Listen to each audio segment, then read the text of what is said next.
So hello friends, हम लोग इस वीडियो में बात करेंगे अबाउट स्टेडी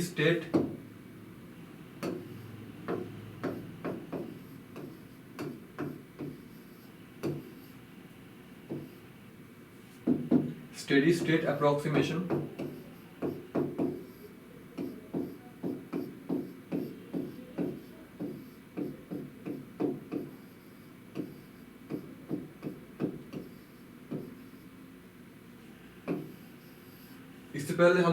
इससे पहले हमको जानना होगा स्टेडी स्टेट किसको बोलते हैं। सपोज हमारे पास कोई भी एक नॉन आइसोलेटेड, जो कि आइसोलेटेड नहीं है, ऐसा एक सिस्टम है जिसका क्या हो रहा है, कोई भी मैक्रोस्कोपिक प्रॉपर्टी टाइम के साथ साथ चेंज नहीं हो रहा। That type of system is called steady state system. ठीक है, सो हम बोल सकते हैं कि उसी टाइप ऑफ सिस्टम के लिए अगर हम लोग D of dt of any macroscopic property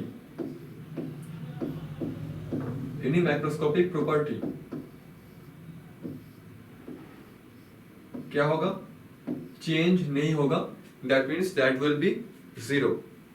ठीक है, सो वैसा ही कोई सिस्टम अगर हम लोग यहाँ पे एक कंडीशन भी अप्लाइड है। सो वैसे एक सिस्टम अगर स्टेडी स्टेट में है तो हम बोल सकते हैं अगर वो system that is non isolated system which is in contact with our surrounding, so the system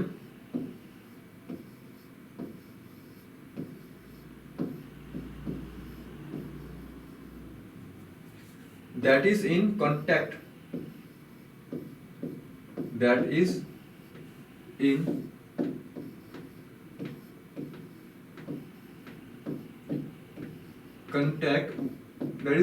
with our surrounding, with its surrounding।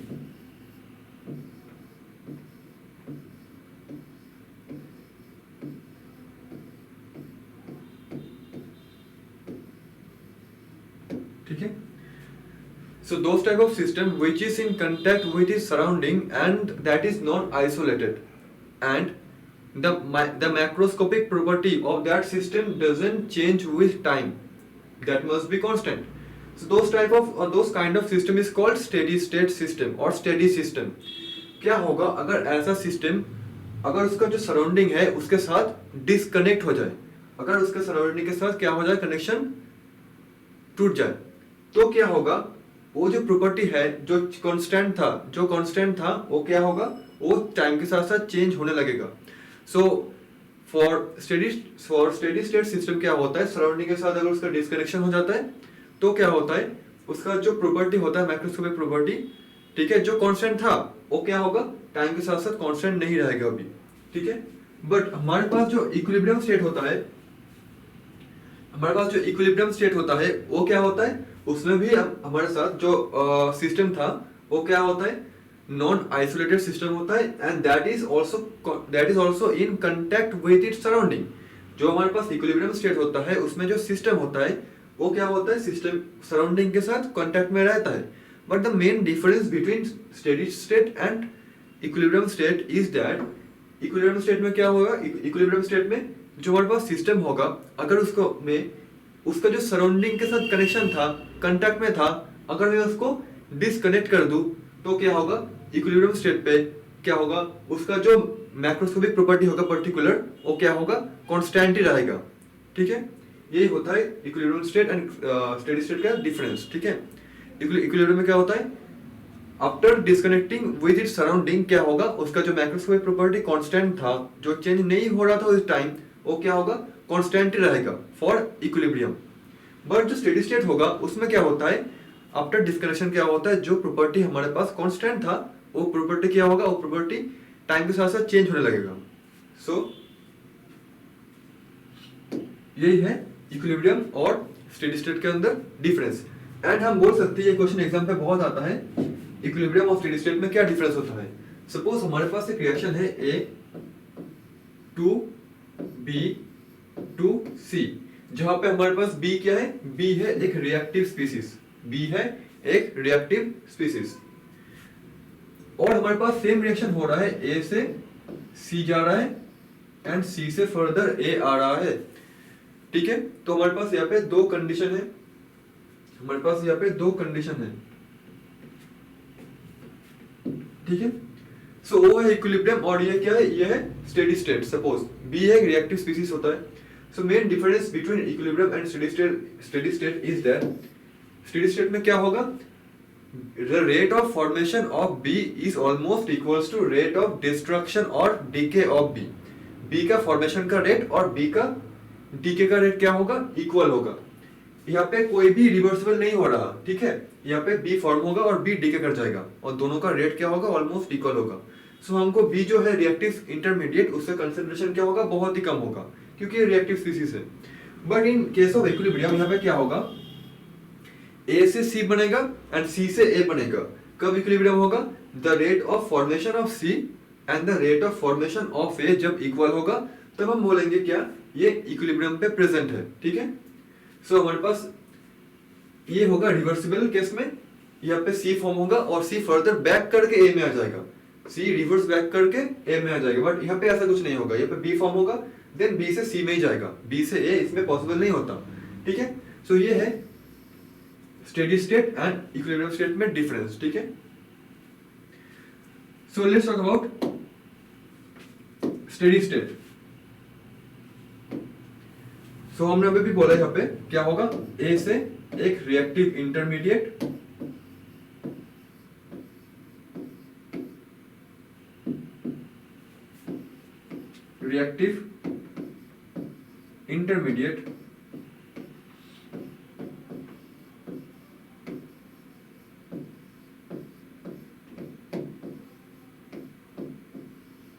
से बनेगा क्या, यहां से बनेगा प्रोडक्ट, यहां से बनेगा प्रोडक्ट, ठीक है। So the formation of this reactive intermediate must be equals to the rate of decay of this reactive intermediate. The rate of formation must be equals to rate of destruction, ठीक है, rate of decay और rate of decomposition. और ये क्या है, एक reactive intermediate से, तो इसका कंसंट्रेशन क्या होगा, बहुत ही कम होगा। सो हम बोल सकते हैं D of this reactive intermediate, D of this reactive intermediate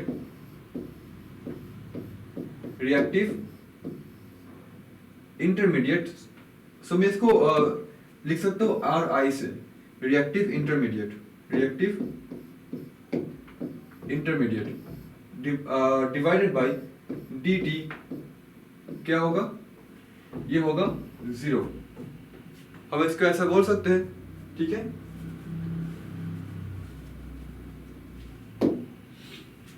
सो ऐसा क्यों हो रहा है, क्योंकि फॉर्मेशन का रेट और डिस्ट्रक्शन का रेट क्या हो रहा है, इक्वल हो रहा है। That means almost reaction medium पे ये जो RI है, इसका जो कंसंट्रेशन होगा ऑलमोस्ट फिक्स रहता है और क्लोज टू फिक्स्ड ही रहता है, ठीक है। सो यही है स्टेडी स्टेट अप्रोक्सीमेशन, ये एक अप्रोक्सीमेशन है। नॉर्मली रियलिटी में वैसा फिक्स नहीं होता, रियलिटी में थोड़ा बहुत अंतर होता है, बट इसको अप्रोक्सीमेटली माना गया कि RI का कंसंट्रेशन ऑलमोस्ट फिक्स रहता है, so the differential must be 0, ठीक है। सो हमारे पास ये हो स्टेडी स्टेट अप्रोक्सीमेशन की कंडीशन, ठीक है। सो इसमें हम लोग क्या है इसको जान लिया और इक्विलिब्रियम स्टेट के साथ इसका डिफरेंस क्या है हमने वो भी जान लिया। 2 पॉइंट हमने डिस्कस किया है, ठीक है। नाउ इसको एग्जांपल के साथ हम लोग अगर डिस्कस करेंगे तो उसको बहुत अच्छे से हम लोग समझ पाएंगे। सो एक एग्जांपल में चलते हैं, ठीक है, क्योंकि स्टेडी स्टेट में थ्योरी तो इसमें हमारे पास है नहीं उतना कुछ, बस नॉर्मल स्टेटमेंट है और न्यूमेरिकल है। So the thermal decomposition of ozone follows the mechanism. हमारे पास ये है ओजोन फर्स्ट स्टेप और ये सेकंड स्टेप, ठीक है। फर्स्ट स्टेप में क्या हो रहा है, ओजोन O2 में जा रहा है प्लस O में जा रहा है, ठीक है। सो इसमें K1 और K इनवर्स 1 हमारे पास 2 स्टेप है, ठीक है।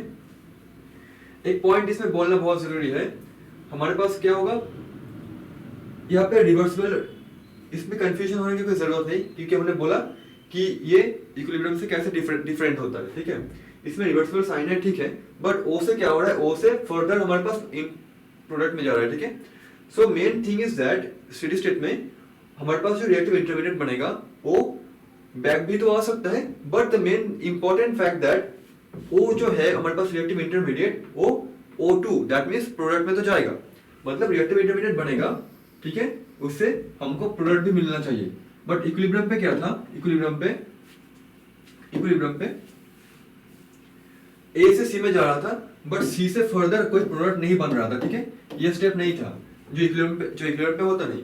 बट स्टेडी स्टेट में मेन जो हमारे पास इंपॉर्टेंट एक कंडीशन की है, जो हमारे पास बी था उससे सी में तो जाएगा ही कंफर्म, बी से सी में जाना ही चाहिए। हाँ, ये स्टेप में जा सकता है, नो मैटर, बट सी में जाना बहुत इंपॉर्टेंट है। ये है स्टेडी स्टेट, ठीक है, मतलब बी का तो डिस्ट्रक्शन होना ही होगा इन प्रोडक्ट में, ठीक है।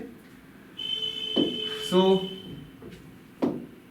ओके, सो अब मैं इसको क्लियर करूंगा पहले, this one and this one. Okay, so obtain an expression for the rate to show that the orders with respect to O3 and O2 are 2 and -1 respectively।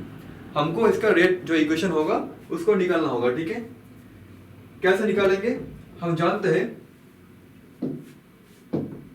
Rate equals to क्या होगा, rate equals to, हम इसको कैसे लिख सकते हैं, इसका rate expressions, हमारे पास जो बन रहा है प्रोडक्ट वो क्या, ऑक्सीजन, सो हम बोल सकते हैं इसका रेट आएगा K2 इंटू O3 O, हमारे पास ये होगा इसका रेट इक्वेशंस, ठीक है। देन बट हमको तो O नहीं पता, ठीक है, क्योंकि जो मेन रिएक्शन होता है क्या होता है, ओजोन टू ऑक्सीजन होता है, O3 टू O2 होता है, उसमें कहीं पे भी सिंगल O प्रेजेंट नहीं होता, ठीक है। सो ये जो हमारे पास O का कंसंट्रेशन आया है, हमको इसको हटाना है, कोई दूसरे नॉन कंसंट्रेशन से हमको इसको एलिमिनेट करना है। कैसे करेंगे, bye using steady state approximation, क्या बोलते हैं steady state approximation, what does steady state approximation say, d of O upon dt क्या होगा, 0 होगा। so d of O upon dt क्या होगा, हम यहाँ पे बहुत अच्छे से देख पा रहे हैं, यहाँ पे O फॉर्म हो रहा है और यहाँ पे O डीके हो रहा है और यहाँ पे भी O बैकवर्ड रिएक्शंस में डीके हो रहा है, ठीक है। सो हम बोल सकते हैं इसको ऐसे, d of O by dt क्या होगा, ये होगा K1 into O3, I mean K1 multiplied concentration of O3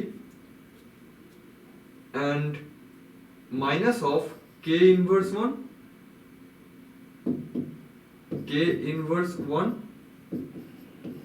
O2, यहाँ पे होगा O,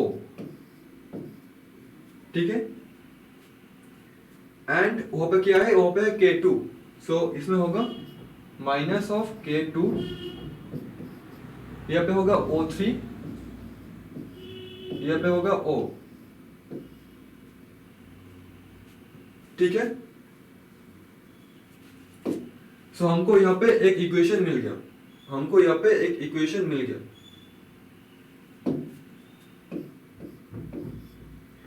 सो ये जो इक्वेशन है मैं इसको राइट हैंड साइड पे क्या लिखूंगा, 0 लिखूंगा, ठीक है। और इसमें से हम लोगों को निकालना होगा कंसंट्रेशन ऑफ O, हम बोल सकते हैं ये आएगा K inverse 1 O2 plus of K2 O3 concentration, और क्या आएगा राइट हैंड साइड पे आएगा K1 इंटू O3, ये आएगा K1 और ये आएगा O3, ठीक है।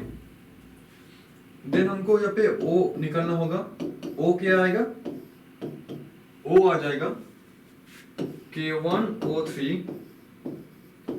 डिवाइडेड बाई K माइनस 1 और K inverse 1 O2 plus K2 O3 concentration, ठीक है। सो ये आ गया हमारे पास कंसंट्रेशन।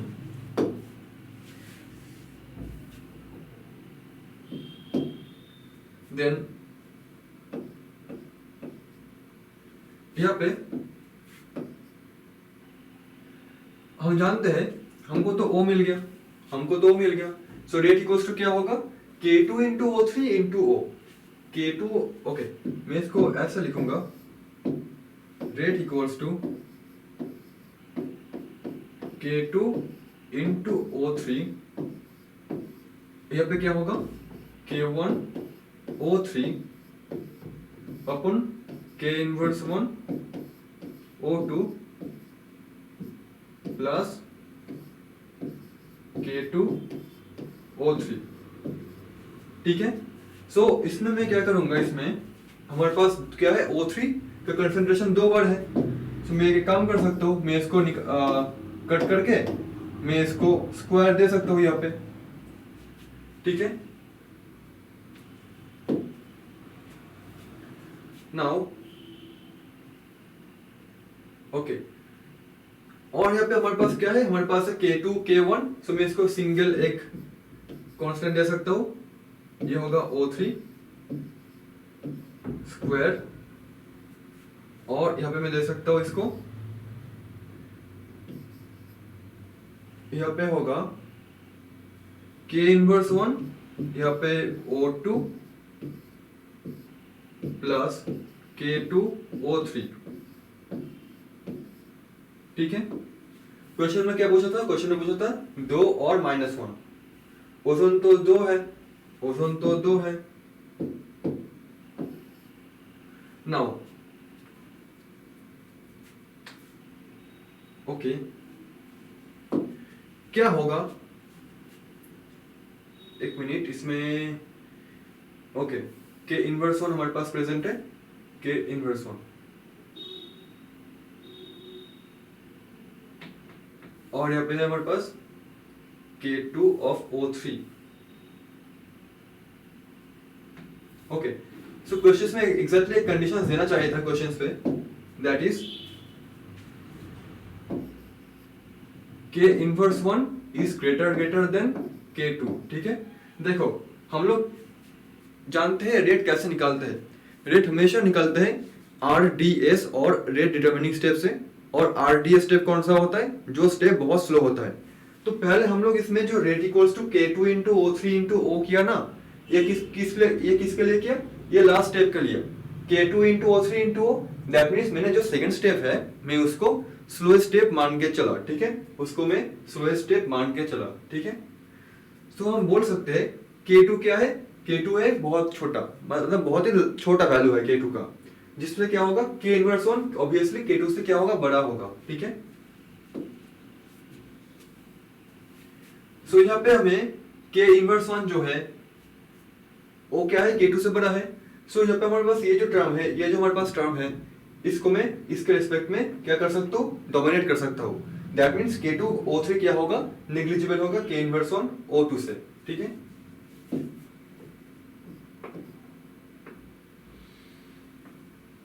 सो ये होगा कुछ ऐसा, K of O3 upon K inverse 1 O2, ठीक है।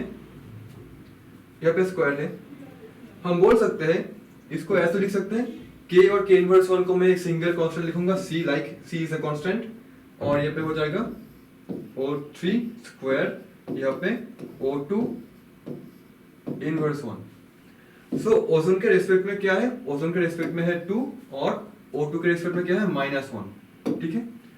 सो हमने इसको प्रूव कर लिया, O3 के रेस्पेक्ट में 2 और O2 के रेस्पेक्ट में क्या है, -1, ठीक है। तो इसको हमने प्रूव कर लिया,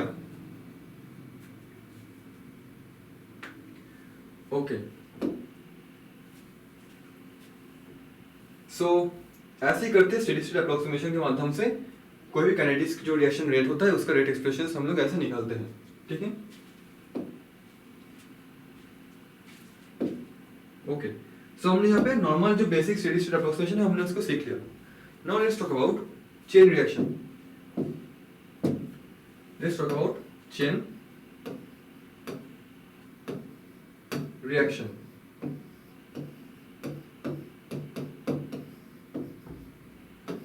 क्या होता है चेन रिएक्शंस में, चेन रिएक्शंस में हमारे पास मतलब chain reaction is one kind of reaction जहां पे मल्टीपल और मोर देन वन और more than two, specially multiple successive elementary steps के माध्यम से रिएक्शन प्रोसीड करते हैं, ठीक है। So this reaction involves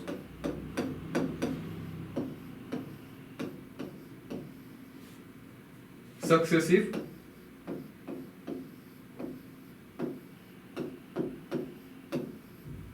elementary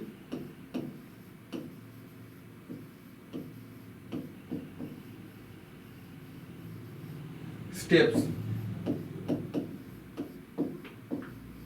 where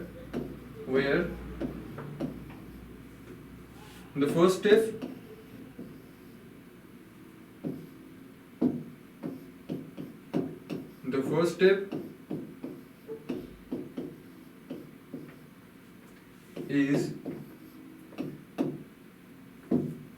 step is generated, or the first step is carried out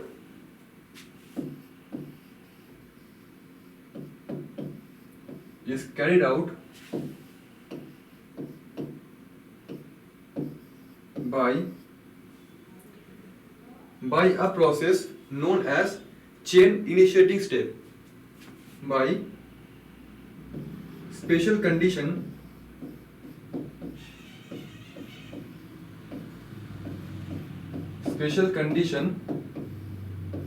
of chain initiation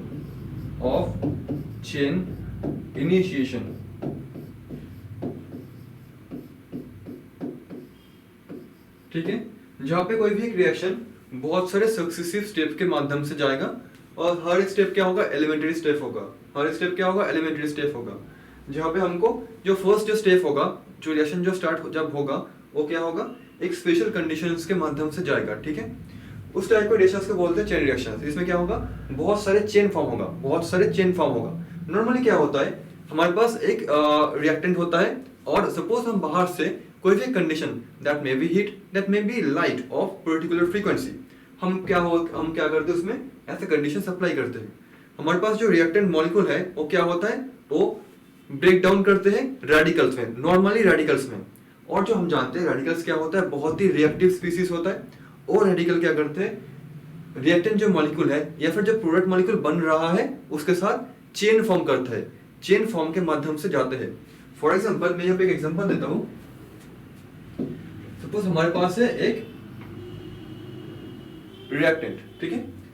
suppose हमारे पास है एक रेडिकल, ओके। मैं इसको करूंगा दूसरे नाम से। Let us suppose that our reactant is ए।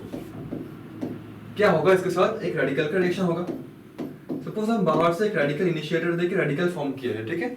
सो ये क्या करेगा, इसके साथ एक पी बनाएगा प्रोडक्ट, और एक नया रेडिकल बनाएगा आर रेडिकल प्राइम, ठीक है।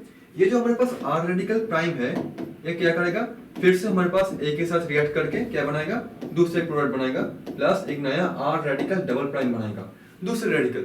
ये जो हमारे पास दूसरा रेडिकल बन गया, ये क्या करेगा, इधर हमारे पास जो प्रोडक्ट बना, प्रोडक्ट के साथ फॉर्म होकर क्या करेगा, कोई नया स्पीशीज बनाएगा, suppose that is R plus another radical, okay. We should not mention it R, suppose that is S, ठीक है। Another radical R prime, R radical. ये जो आर रेडिकल बना, ये क्या करेगा, दूसरे किसी के साथ मतलब जोड़ के या दूसरे किसी के साथ रिएक्ट करके क्या बनाएगा, हमको प्रोडक्ट बनाएगा। तो इसमें क्या होता है, हमको बस एक रेडिकल इनिशिएटर चाहिए जो क्या करेगा, ऐसे रिएक्शंस को एज अ चेन प्रोसीड करेगा, एज अ चेन रिएक्शंस को कंटिन्यू करेगा, ठीक है। हमको बहुत ज्यादा प्रोडक्ट मिलता है, ठीक है। बहुत ज्यादा मीन्स बस सिंगल एक रेडिकल काफी है, हमको ज्यादा रेडिकल देने की कोई जरूरत नहीं। एक single radical by chain mechanism क्या करेगा, मीडियम पे और बहुत ज्यादा से ज्यादा रेडिकल बनाएगा, और वो रेडिकल रिएक्ट करते करते हमको प्रोडक्ट देगा, ठीक है। हमको ऐसा नहीं हमको बहुत ज्यादा रेडिकल पहले से देना होगा, रेडिकल बस कम दो वही काफी है, वो रेडिकल मीडियम पे बहुत सारे बना देगा, ठीक है। जैसे हम लोग इसको जानते हैं, उसे क्या बोलते हैं, न्यूक्लियर फिशन आई थिंक, जहाँ पे क्या होता है कि एक न्यूट्रॉन से 3 न्यूट्रॉन बनता है, देन और 3 न्यूट्रॉन फिर से एक न्यूट्रॉन करके 3 न्यूट्रॉन फिर से बना देते हैं by using chain mechanism. Nuclear fission I think, या फिर न्यूक्लियर फिशन और फ्यूजन, न्यूक्लियर फिशन, जहाँ पे क्या होता है, हमारे पास एक हेवी यूरेनियम को क्या करते हैं हम लोग, बाहर से एक न्यूट्रॉन से अटैक करते हैं, ठीक है।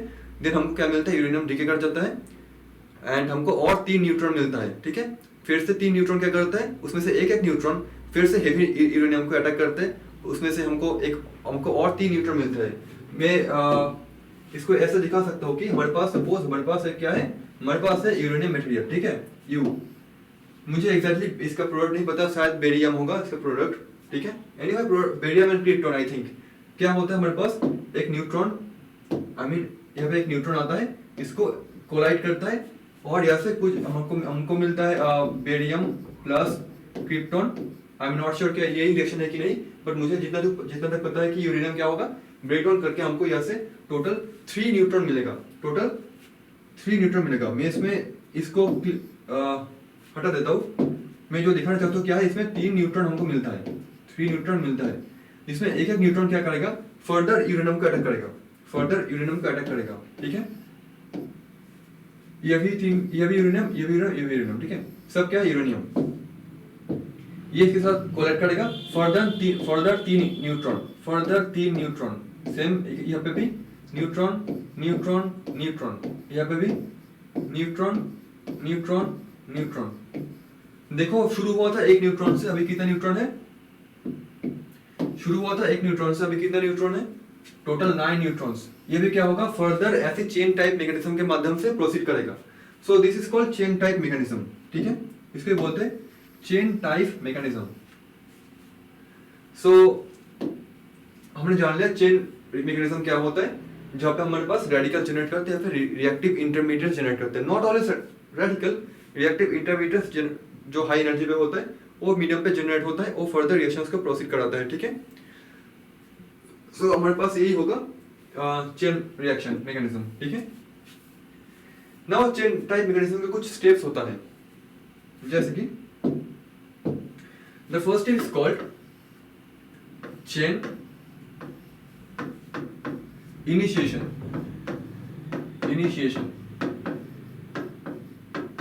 जहां पे क्या होता है, पहले चेन बनते हैं, जहां पे रेडिकल या फिर रिएक्टिव इंटरमीडिएट्स पहले बनना शुरू होता है। क्या होता है इसमें, हमको सपोज हमारे पास क्या है, ब्रोमीन, सपोज फॉर एग्जांपल। तो क्या होगा, मैं अगर इसको बहुत हीट करूं या फिर बाहर से मैं पर्टिकुलर फ्रीक्वेंसी का लाइट दूं, तो क्या होगा, ये bromine molecule Br dot plus Br dot में होमोलिटिकली क्लीव कर जाएगा। नाउ द क्वेश्चन इज, ये होमोलिटिक क्लीवेज क्या होता है, जहां पे क्या होता है, इसको बोलते हैं होमोलिटिक क्लीवेज। जहां पे सपोज हमारे पास है एक मॉलिक्यूल A2, जिसमें क्या होगा, ये जो हमारे पास कोवेलेंट बॉन्ड है जो इक्वल शेयरिंग के माध्यम से बना था, वो क्या होगा, इसका इलेक्ट्रॉन इसके पास, इसका इलेक्ट्रॉन इसके पास चला जाएगा।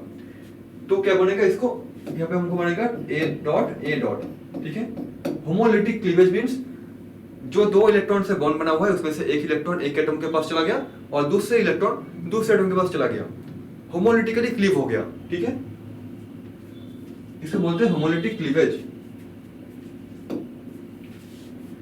और इसको बोलते हैं सपोज HBr, इसको बोलते हैं हेटेरोलिटिक क्लीवेज, जहां पे दोनों के दोनों इलेक्ट्रॉन पर्टिकुलर एक एटम के पास चला गया और बाकी जो एटम है उसको कुछ भी नहीं मिला। इसको, ये जो क्लीवेज होगा, ये क्या होगा, H plus plus Br minus, इसको बोलते हैं हेटेरोलिटिकली क्लीवेज और हेटेरोलाइटिक क्लीवेज, ठीक है। सो पहले क्या होगा, चेन इनिशिएशन में पहले होगा होमोलिटिक क्लीवेज। सपोज हमने यहाँ पे ब्रोमीन से एग्जांपल दिया, ठीक है, तो ब्रोमीन रेडिकल बनेगा। तो जहां पे क्या होगा, हमारे पास जो चेन रिएक्शन होता है, फर्स्ट स्टेप पे हमेशा रेडिकल या फिर कोई भी रिएक्टिव इंटरमीडिएट्स बनते हैं, हाई एनर्जी रिएक्टिव इंटरमीडिएट्स, ठीक है। सो यह है चेन इनिशिएशन, जहां पे चेन शुरू हो रहा है, जहां पे चेन शुरू होने वाला है, इसको बोलते हैं चेन इनिशिएशन। नेक्स्ट जो हमारे पास स्टेप होता है, उसको बोलते हैं चेन, ये क्या है, ये सेकंड स्टेप। और पहले में क्या था, पहले में था first step, okay. This is chain propagation.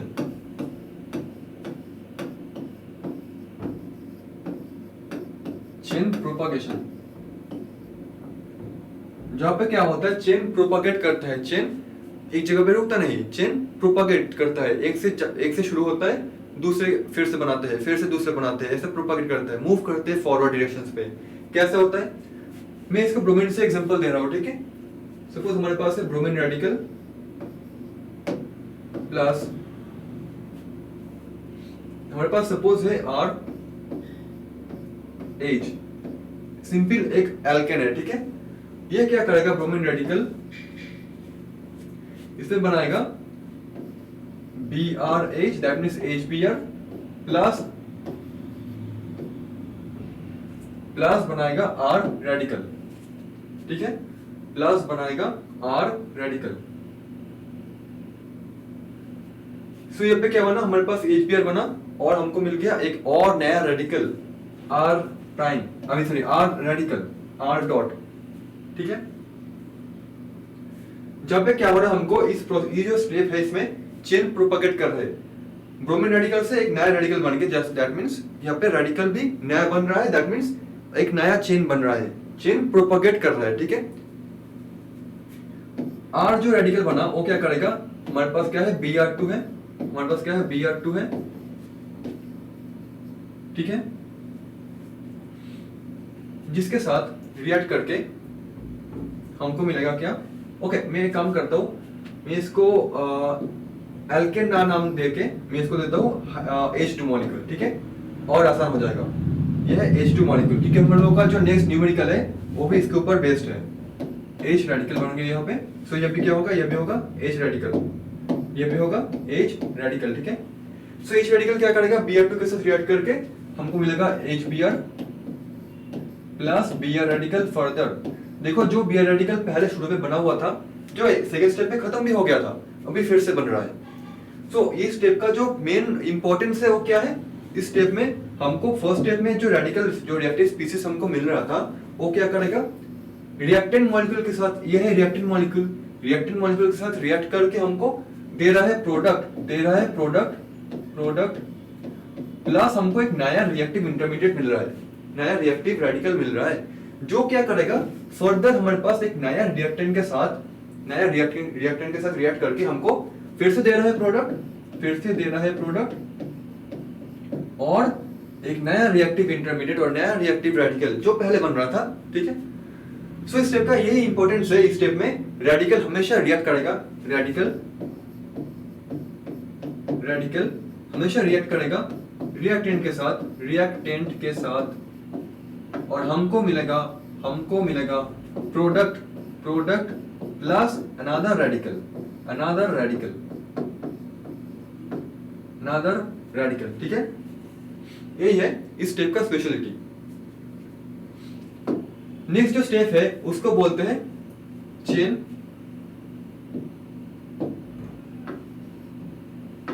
Inhibition,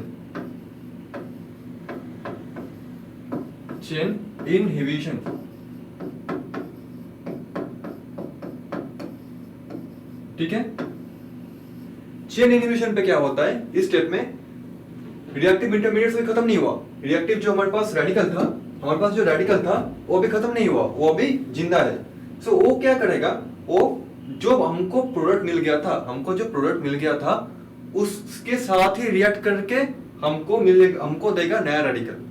जैसे इसमें क्या होता है, इसमें चेन इनहिबिट होता है। सपोज हमारे पास बन रहा था क्या, हमारे पास लास्ट स्टेप में क्या था, कौन था, Br डॉट हमारे पास था। सो Br डॉट क्या होगा, प्लस HBr के साथ रिएक्ट करेगा, ठीक जो हो रहा था वहां पे जो हो रहा था इसका उल्टा या फिर ऑपोजिट रिएक्शन होगा, ठीक, इसका ऑपोजिट रिएक्शन होगा। सो ये रिएक्ट करेगा HBr के साथ और हमको देगा Br2 प्लस H डॉट, और हमारे पास जो H डॉट बन रहा था वो क्या कर सकता है, वो फर्दर HBr के साथ रिएक्ट कर सकता है, हमको दे सकता है H2 प्लस Br डॉट। ये बिल्कुल एक इनहिबिशन, मतलब स्टॉप होने वाला है रिएक्शन, जो बिल्कुल ऑपोजिट है चेन प्रोपगेशन के साथ, ठीक है। सो ये इसमें इंपॉर्टेंट बात क्या है, रेडिकल प्लस प्रोडक्ट क्या बन रहा है, रिएक्टेंट प्लस रेडिकल, और कुछ नहीं। The last and final step is the last and the least step is chain termination,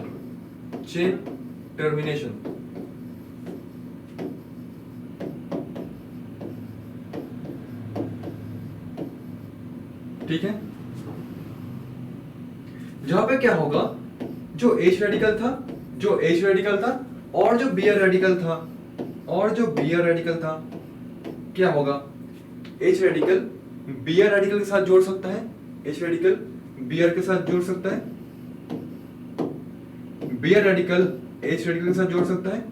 और हमारे पास है और दो पॉसिबिलिटी हमारे पास है। क्या क्या पॉसिबिलिटी, पहले आप लोग गेस करो क्या क्या हो सकता है possibility.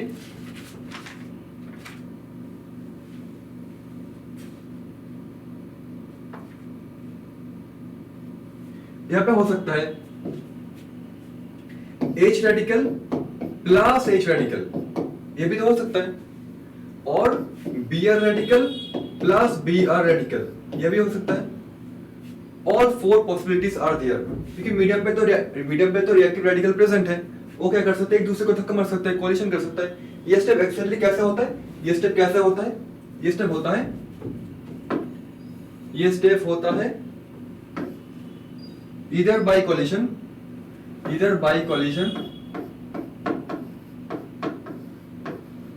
to each other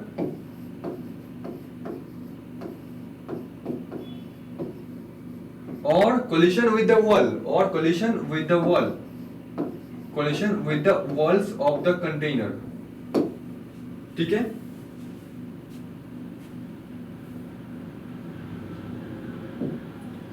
so HBr के साथ क्या बनेगा, HBr बनेगा, यहाँ पे क्या बनेगा, यहाँ पे भी HBr बनेगा, यहाँ पे बनेगा H2 और यहाँ पे बनेगा Br2, ठीक है। सिस्टम स्टेप में क्या हो रहा है, रेडिकल के साथ रेडिकल जोड़ के रेडिकल खत्म हो रहा है और हमको प्रोडक्ट और रिएक्टेंट फर्दर मिल रहा है। सो ये चेन टर्मिनेशन स्टेप, स्पेशली ये होगा फेवरेबल, ठीक है। इसमें चेन टर्मिनेट होता है। सो हमने यहाँ पे देख लिया H2Br2 का एग्जांपल, और चारों स्टेप हमने यहाँ पे देख लिया कैसे कैसे होता है, ठीक है। नेक्स्ट चलते हैं एक न्यूमेरिकल पे। इसका न्यूमेरिकल है H2 प्लस Br2 बन रहा है 2HBr, इसमें इनिशिएशन स्टेप बोला गया, ओके। हमारे पास इनिशिएशन है, प्रोपगेशन है, इनिबिशन है और टर्मिनेशन। इसमें टर्मिनेशन पे हम लोग क्या कंसीडर करते हैं, टर्मिनेशन पे हम लोग यहाँ पे Br.Br इसको भी मतलब इसको ही कंसीडर करते हैं, सो Br2 बन रहा है, ठीक है।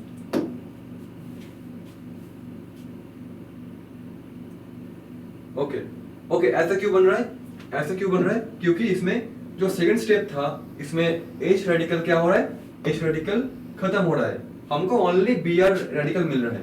तो इसको आप लोग एक काम कर सकते हो, लास्ट स्टेप में क्या है, ये सपोज किया गया उसमें ओनली Br रेडिकल प्रेजेंट है।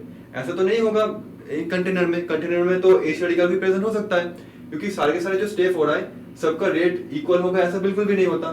सो कंटेनर के अंदर हम लोगों को H रेडिकल भी देखने को मिलेगा, और वो H रेडिकल Br रेडिकल के साथ जोड़ के बना देगा HBr, ऐसा बना सकते हैं ना। सो इसको हम लोग इग्नोर भी कर सकते हैं, ओनली मैं यहाँ पे Br को कंसीडर करता हूँ। मैं कंसीडर कर रहा हूँ यहाँ पे, क्या कंसीडर कर रहा हूँ, हमारे पास जो रिएक्शन कंटेनर है उसमें ओनली Br रेडिकल प्रेजेंट है। तो उसके अकॉर्डिंग अगर हम लोग जाएंगे हमको Br2 मिलेगा, ठीक है, जो कि ये एग्जांपल जो है इसमें दिया हुआ है। सो ये इनिशिएशन स्टेप, ये प्रोपगेशन स्टेप, यह इनिबिशन स्टेप और यह टर्मिनेशन स्टेप। इसमें हर एक स्टेप को एक्सप्लेन किया है, ठीक है। But the question is that हमको निकालना होगा what is the rate expression, बहुत ही खतरनाक है, हमको निकालना होगा what is the rate expression, ठीक है।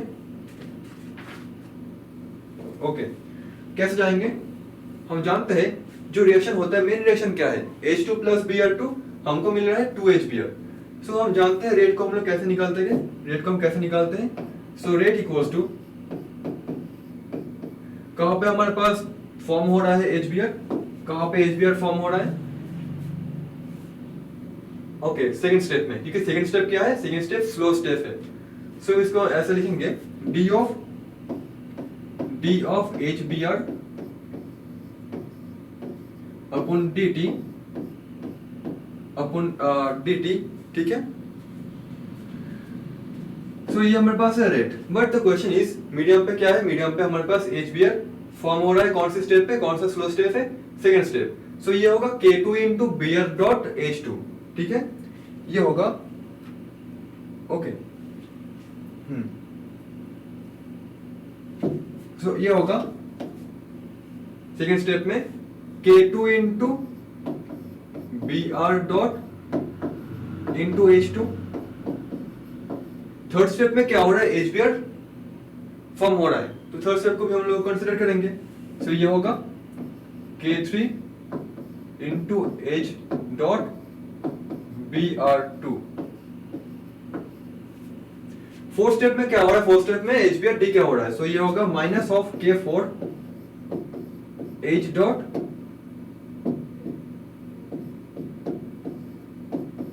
HBr,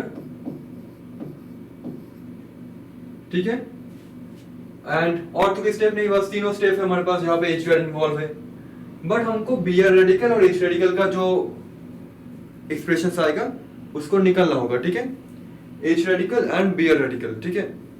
सो हम यहाँ पे इसको ऐसे लिखेंगे, bye using steady state approximation d of Br dot upon dt क्या होगा, हमको निकालना होगा Br रेडिकल का concentration change. So first step में बन रहा है Br रेडिकल, सो इसको कैसे लिखेंगे, इसको लिखेंगे K1 into K1 concentration Br2,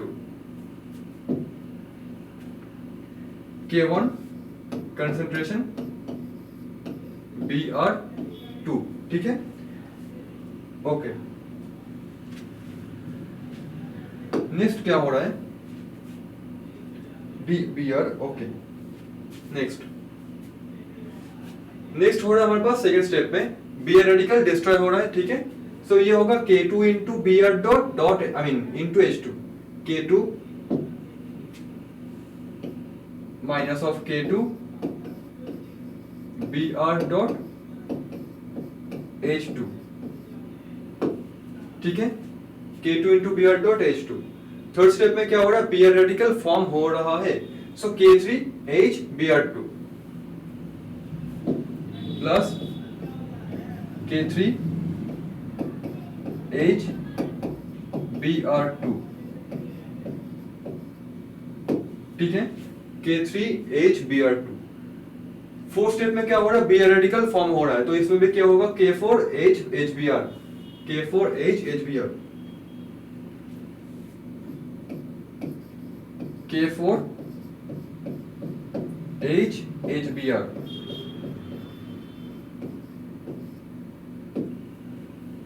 ठीक है। फिफ्थ स्टेप में क्या हो रहा है, फिफ्थ स्टेप में Br रेडिकल डीके कर रहा है, so plus K5 Br square plus K5 Br dot square, total हमारे पास इतना ही स्टेप है, एंड ये क्या होगा, इक्वल्स टू 0 हो जाएगा, क्योंकि हम लोग कंसिडर कर रहे हैं क्या, हम लोग कंसिडर कर रहे हैं स्टेडी स्टेट अप्रोक्सीमेशन थ्योरी, ठीक है।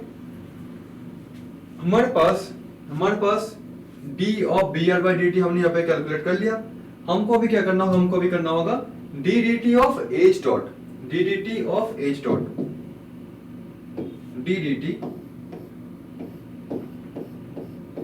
Of H dot. So first step में तो H इन्वॉल्व नहीं है, सेकेंड स्टेप में क्या है, सेकेंड स्टेप में H डॉट बन रहा है, सो ये होगा K2 into Br dot into H2, K2 into Br dot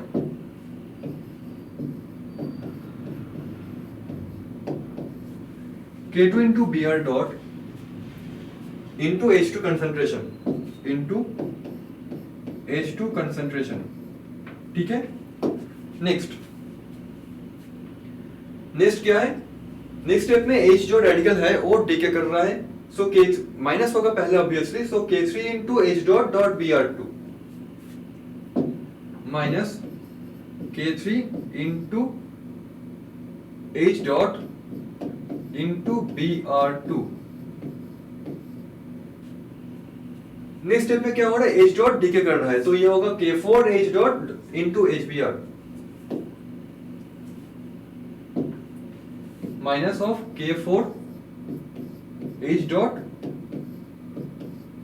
HBr। Next step में क्या हो रहा है, नेक्स्ट स्टेप में तो H इन्वॉल्व ही नहीं है, सो हमको ये मिल गया, ये भी क्या होगा, इक्वल्स टू 0, ये भी होगा इक्वल्स टू 0। ठीक है, सो हमने यहाँ पे दोनों स्टेप कर लिया। इसे टोटल 1 2 3, टोटल हमको 3 टर्म यहाँ पे इन्वॉल्व है। सो हमारे पास जो ग्रीन ग्रीन कलर का इक्वेशन आपको दिख रहा है, उसके माध्यम से मैं यहाँ पे क्या कर सकता हूँ, उसके माध्यम से मैं H जो रेडिकल है उसका कंसंट्रेशन में यहाँ पे निकाल सकता हूँ। सो H रेडिकल क्या होगा, K3Br प्लस ऑफ K4HBr। ठीक है, इक्वल्स टू क्या होगा, K2 into Br radical, K2 into Br radical into H2। ठीक है, हमको ये मिल गया यहाँ पे। So what is the concentration of H radical? So H radical क्या होगा, ओके, सो यहाँ पे H रेडिकल क्या होगा, ये होगा K3, ओके, ये होगा K2 Br radical H2 concentration divided by K3 Br K3, एक minute, okay, this is K3Br2 I think, और K3, एक मिनट, K3Br2, K3, ये होगा Br2, प्रिंटिंग मिस्टेक, K3Br2। सो इसमें क्या होगा, इसमें होगा Br2, ये भी होगा Br2 प्लस ऑफ K4HBr। ठीक है, सो हमने radical of H, H radical तो हमने निकाल लिया।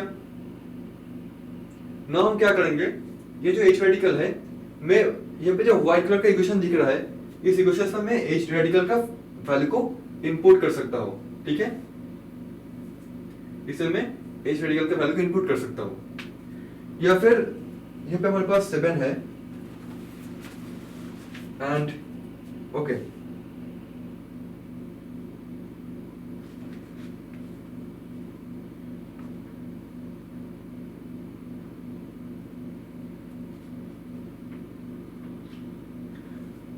मैं इसमें क्या कर सकता हूँ, इसमें हमारे पास जो ये इक्वेशन है, suppose it is equation number 1, it is equation number 1। सो मैं इसको लिख सकता हूँ from equation number 1, from equation number 1 K1 into Br2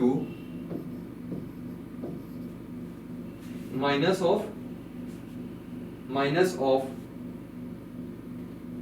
K2 Br radical, K2 Br radical H2। ठीक है, और यहाँ पे क्या था, यहाँ पे था हमारे पास K3 H radical Br2, and इसमें और भी 2 टर्म आएगा, 1 2 3 4 5। सो फोर्थ टर्म क्या है, इसमें फोर्थ टर्म है K4 plus K4 H radical HBr, और लास्ट टर्म क्या है, फिफ्थ टर्म K5, यहाँ पे Br radical square equals to 0,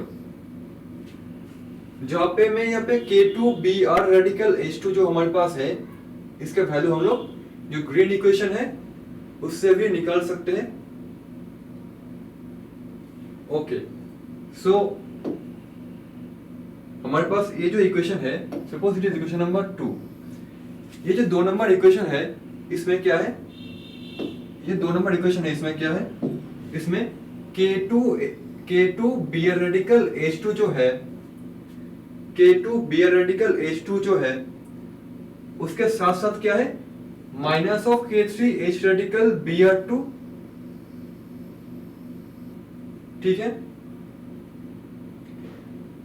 उसके साथ साथ हमारे पास क्या है, उसके साथ साथ हमारे पास है K4 H रेडिकल HBr। ये जो तीनों के तीनों टर्म है, वो टर्म कहां पे इन्वॉल्व है, ये टर्म इन्वॉल्व है यहां पे, ठीक है। ये पूरा का पूरा टर्म इन्वॉल्व है यहां पे। सो हमको ये जो H रेडिकल का कंसंट्रेशन है इसको निकालने की कोई जरूरत ही नहीं, ये जो लाइन है इसको निकालने की कोई जरूरत ही नहीं है, ठीक है, इसको निकालने की कोई जरूरत ही नहीं है, क्योंकि इसमें ऑलरेडी ये टर्म इक्वेशन नंबर 1 पे ऑलरेडी ये टर्म इसमें इन्वॉल्व है। तो मैं इसको ऐसे ले सकता हूं, मैं ये जो हमारे पास इक्वेशन था इसमें मैं एक ब्रैकेट दे सकता हूं।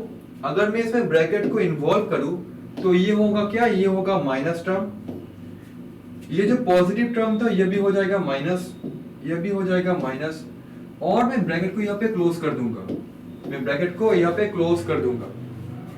और हमारे पास ये जो टर्म है, हमारे पास ये जो टर्म है, ये टर्म क्या बोल रहे हैं, ये टर्म बोल रहे हैं from green equation that will be 0, so that will be 0। सो मैं यहाँ पे लिखूंगा K1 Br2 माइनस ये जो ब्रैकेट में होल टर्म था ये क्या होगा, 0 हो जाएगा, एंड यहाँ पे हमारे पास एक नया एडिशनल टर्म होगा जो ब्रैकेट के बिल्कुल बाहर है, ये K5 Br radical whole square, क्या है, K5 Br radical whole square equals to क्या है, 0 है। सो फ्रॉम दिस इक्वेशन मैं क्या कर सकता हूं, मैं जो Br रेडिकल है उसका कंसंट्रेशन में बहुत आसानी से निकल सकता हूं, that will be K1 upon K5, K1 upon K5, और यहाँ पे क्या होगा, यहाँ पे एक Br2 आ जाएगा, एंड इसका पूरा का पूरा क्या होगा, 1/2 आ जाएगा पावर में। सो यही होगा Br रेडिकल का एक्सप्रेशन। हमको क्या चाहिए, हमको जो चाहिए वो क्या है, रेट में Br रेडिकल भी इन्वॉल्व है, रेट में H रेडिकल भी इन्वॉल्व है। सो H रेडिकल तो हम बहुत आसानी से निकल सकते हैं फ्रॉम दिस ग्रीन इक्वेशन। सो मैंने यहाँ पे ठीक ही लिखा था पहले, इसमें जो H रेडिकल था वो क्या आएगा, वो क्या आएगा, जो H रेडिकल है वो आएगा K2 into Br radical H2 concentration अपन क्या होगा, अपन क्या होगा, यहाँ पे हो जाएगा K3 Br2, यहाँ पे होगा K3 Br2 plus of K4 HBr, ठीक है। सो हमारे पास यही था। सो इसमें हम लोग क्या करेंगे, जो Br रेडिकल है, इसमें जो Br रेडिकल है, Br रेडिकल की जगह पे मैं अपन ने अभी अभी क्या किया, अपन ने अभी अभी यहाँ पे Br रेडिकल का वैल्यू निकाला है, जस्ट इनपुट कर दूंगा इसमें, इस वैल्यू में, ये एक्सप्रेशन में। सो ये जो आएगा H रेडिकल का वैल्यू वो क्या आएगा, मैं इसको पिंक कलर से डिनोट कर रहा हूं, ठीक है।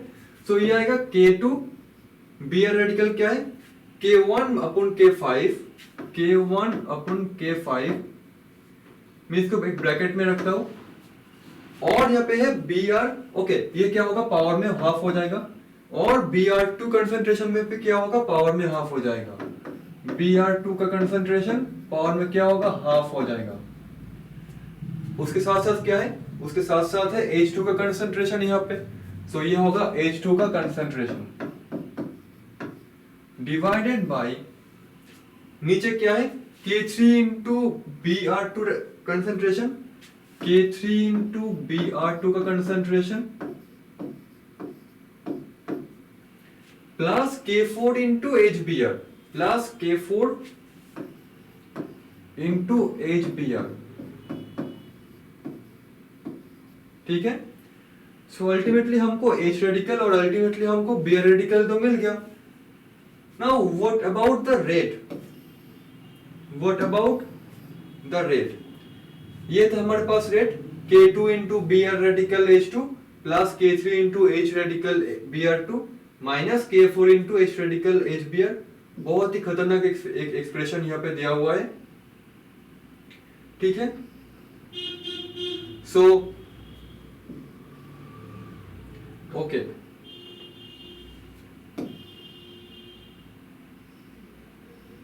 H radical HBr, okay.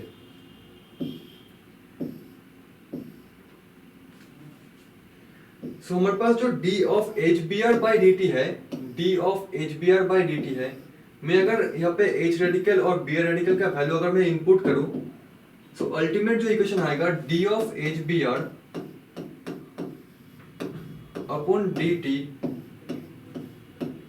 क्या आएगा, ये आएगा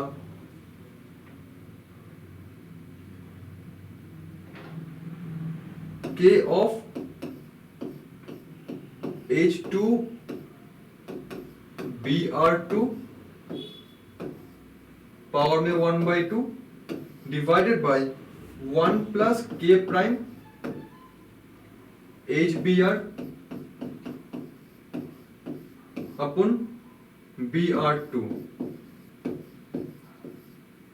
अपन Br2, जहां पे K क्या है, K है 2K2 K1 upon K5 power में 1/2 एंड K प्राइम क्या है, K प्राइम है K4 अपन K3, K4 अपन K3, ठीक है। सो हमारे पास ये जो एक्सप्रेशन है, हमारे पास ये जो एक्सप्रेशन है, ये है रेट का एक्सप्रेशन। ये एक्सप्रेशन कहां से आ गया, कुछ भी नहीं करना आपको, आपको बस जो d of HBr by dt है उसमें क्या है, आपको H रेडिकल और B रेडिकल का वैल्यू को इनपुट करना है, देन आपको फाइनली एक ऐसा एक्सप्रेशन मिलेगा जहां पे K क्या है, K है 2K2 K1 upon K5 whole to the power half, और जो K प्राइम है वो है K4 अपन K3, ठीक है। आप लोग वैल्यू को सबमिट, वैल्यू को इनपुट करना, देखना यही एक्सप्रेशन आएगा, ठीक है। यही है d of HBr by dt, और यही है हमारे पास rate expressions for this chain reaction, ठीक है। यही है रेट, ठीक है। तो हमने यहाँ पे अभी HBr का देख लिया, HBr में क्या क्या होता है, chain type of reaction. Next चलते हैं, एक नॉर्मल सा क्वेश्चन बोला गया कंसीडर अ रिएक्शन। ऐसे क्वेश्चन नॉर्मली एग्जाम पे आते हैं, HBr तो बहुत ही लंबा खेला था। क्वेश्चन में पूछा गया consider a reaction A plus B से हो रहा है C, जो कि एक रिवर्सिबल रिएक्शन, और B प्लस C से हो रहा है क्या, D, जो कि स्लो स्टेप है। क्वेश्चन से बोल दिया ये स्लो स्टेप है, ठीक है। तो the rate equation for the formation of D is given by, क्या होगा, हमको निकालना होगा ddt ऑफ D, ठीक है, ddt of D। So ddt of D हम लोग क्या निकल सकते हैं, ऐसे हम लोग निकल सकते हैं ऐसे K3 into B concentration into C, ठीक है, जिसमें C क्या है, C एक रिएक्टिव इंटरमीडिएट से। So by using steady state approximation मैं क्या करूंगा, the change of concentration of C with time equals to क्या होगा, इक्वल्स टू होगा K1 A B minus K2 into C minus of K3 B C, ठीक है। Equals to क्या होगा, इक्वल्स टू हो जाएगा 0, इक्वल्स टू होगा 0।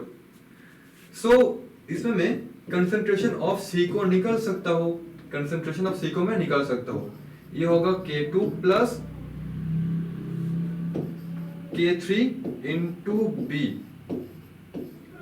इक्वल्स टू क्या होगा, K1 into A into B, right. जहां पे मैं यहाँ पे निकाल सकता हूं C को, C क्या होगा, K1 A इंटू B अपन यहाँ पे होगा K2 plus K3 B, right. ये होगा हमारे पास एक्सप्रेशन, यही होगा हमारे पास सी का एक्सप्रेशन। नाउ हम जानते हैं रेट क्या होता है, रेट क्या होता है, रेट होता है K3 इंटू बी इंटू सी था। सो सी क्या है, सी है K1 into A into B upon K2 plus K3 upon K3 into concentration of B। ठीक है, सो यहाँ पे जो B है, B को मैं लिख सकता हूँ B स्क्वायर टर्म में, क्योंकि यहाँ पे दो B इन्वॉल्व है। सो ये होगा K1 K3, ये होगा B स्क्वायर, यहाँ पे होगा A कंसंट्रेशन। ठीक है, K2 plus K3 into B यहाँ पे इन्वॉल्व होगा। सो हमको जो रेट इक्वेशन मिलेगा, हमको जो rate means D D T of D K3 into B C जो आया है वो क्या एग्जैक्टली होगा, वो आएगा K1 K3 B square A अपन K2 plus K3 into B. So ये आएगा हमारे पास रेट। ठीक है, बहुत ही आसान क्वेश्चन था ये बहुत ही आसान क्वेश्चन था। Now consider this question, P से हो रहा है Q और Q से हो रहा है R, ये एक कंसेक्यूटिव टाइप रिएक्शन है। बोला गया under steady state approximation to Q। ठीक है, under steady state approximation to Q the variation of PQ and R with time are best represented or best fitted by which of the curve। ठीक है, बोला गया Q जो है, Q क्या है, under steady state approximation, under steady state में है Q। ठीक है, सो इसमें हम देखेंगे what is the meaning of steady state. इसका मीनिंग यही होता है, नंबर वन, Q का कंसंट्रेशन क्या होगा, बहुत ही कम होगा, नंबर वन। नंबर टू क्या होगा, इसका फॉर्मेशन रेट और डी के रेट इक्वल, ऑलमोस्ट इक्वल हो जाएगा, ऑलमोस्ट इक्वल हो जाएगा। सो ये ज्यादा बढ़ेगा नहीं, छोटा सा हमको छोटा सा एक हिल, छोटा सा हम दिखाई देगा। इसमें हम लोग देखो, इसमें हम लोग क्या देख रहे हैं, इसमें Q कितना बढ़ गया, Q बहुत ज्यादा बढ़ गया। सो A तो होगा नहीं। B में देखो Q भी कितना बढ़ गया, Q कितना बढ़ गया, यह भी नहीं होगा। इनिशियल कंसंट्रेशन ऑफ P के समान हो गया, oh my goodness. So B भी बिल्कुल भी नहीं होगा, B भी नहीं होगा। C में क्या हो रहा है, C को थोड़ा सा गौर से देखो आप लोग। ये जो हमारे पास Q है, जो ग्रीन ग्रीन कलर का Q दिख रहा है आपको, वो क्या है, छोटा सा इंक्रीज हुआ देन डिके कर गया, छोटा सा इंक्रीज हुआ देन डिके कर गया, मतलब ऑलमोस्ट कंसंट्रेशन सेम हुआ है। C हो जाएगा इसका आंसर। D को भी थोड़ा सा चेक कर लेते हैं। D क्या है, Q देखो बहुत तेजी से बढ़ गया, और ठीक है छोटा सा, मतलब उतना तेजी से नहीं बढ़ रहा, ठीक है, बट डी के नहीं कर रहा। हम जानते हैं रिएक्टिव इंटरमीडिएट्स डी के कर जाता है। Q डी के नहीं कर रहा, Q ऑलमोस्ट टाइम के साथ क्या हो रहा है, कांस्टेंट हो रहा है, यह भी होगा नहीं। डी के करना बहुत जरूरी होता है। ठीक है, और इसे कंसंट्रेशन ऑलमोस्ट आर की क्लोज इनफ है। ठीक है, सो ये ज्यादा ही बढ़ रहा है, और तो ये डी के भी नहीं कर रहा, फॉर्मेशन हो ही जा रहा है बट डी के नहीं कर रहा। This is not a steady state. So D क्या होगा, डी भी स्टेडी स्टेट नहीं है। सो ऑप्शन जो सी है वो होगा स्टेडी स्टेट कंडीशन, और ये जो इंफॉर्मेशन दिया हुआ है उसको बेस्ट फिट कर रहा है। ठीक है, और शायद क्वेश्चन नहीं है यहाँ पे। हमने यहाँ पे ये क्वेश्चन को कर लिया, हमने यहाँ पे इसको भी कर लिया, हमने यहाँ पे इसको भी देख लिया, एंड इसको भी देख लिया, ये भी इंट्रोडक्टरी पार्ट। ओके, हमने यहाँ पे इसको देख लिया।